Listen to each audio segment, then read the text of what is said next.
अमरावती जिला स्थित परतवाड़ा वीडियो कांड में स्थानीय पुलिस सभी पहलुओं की गहन जांच में जुटी है। सोशल मीडिया पर नाबालिग लड़कियों की आपत्तिजनक तस्वीरें और वीडियो वायरल करने वाले 2 आरोपियों को पुलिस ने गिरफ्तार कर लिया है। इस मामले में कई पीड़ित या उनके परिजनों को ओर से औपचारिक शिकायत दर्ज नहीं कराई गई। इसी को देखते हुए जिला पुलिस अधीक्षक विशाल आनंद ने पीड़िताओं से अपील की है कि वे बिना डर के आगे आकर अपना बयान दर्ज कराएं और आरोपियों को कड़ी सजा दिलाने में पुलिस की सहायता करें। जिला पुलिस अधीक्षक ने इस मामले में पीड़िताओं की पहचान गोपनीय रखने की भी आश्वासन दिया है।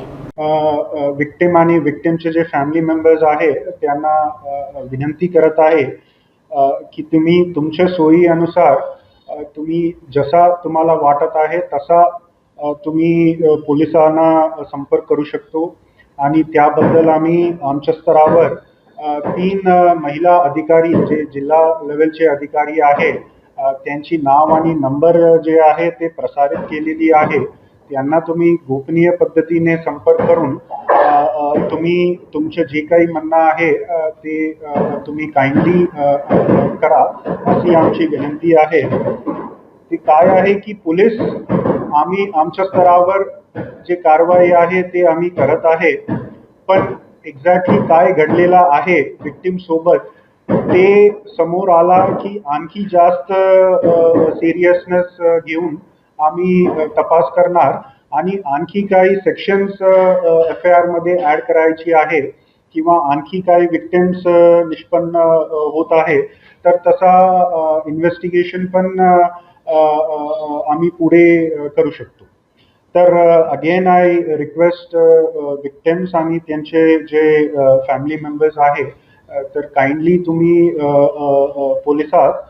पोलिसांना किंवा इवन समाज कल्याणचे जे महिला अधिकारी आहे त्यांची नंबर पण शेअर केलेली आहे, त्यांना पण तुम्ही संपर्क करू शकतो।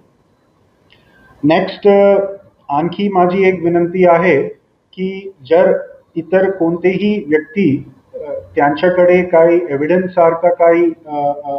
आहे किंवा एव्हिडन्स नाही तर काही माहिती सारखी त्यांच्याकडे काही आहे तर ते पण जे संबंधित महिला अधिकारी त्यांची नंबर जे आहे त्यांना संपर्क करून जे काही इन्फॉर्मेशन किंवा जे काही एव्हिडन्स आहे ते तुम्ही शेअर करू शकतो and this will of course help us in our investigation. Next मुद्दा आहे की सायबर सेल अमरावती रूरल त्यांनी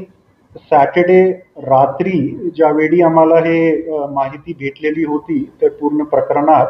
तेव्हापासून आतापर्यंत आणि इवन पुढे पण सायबर सेल अमरावती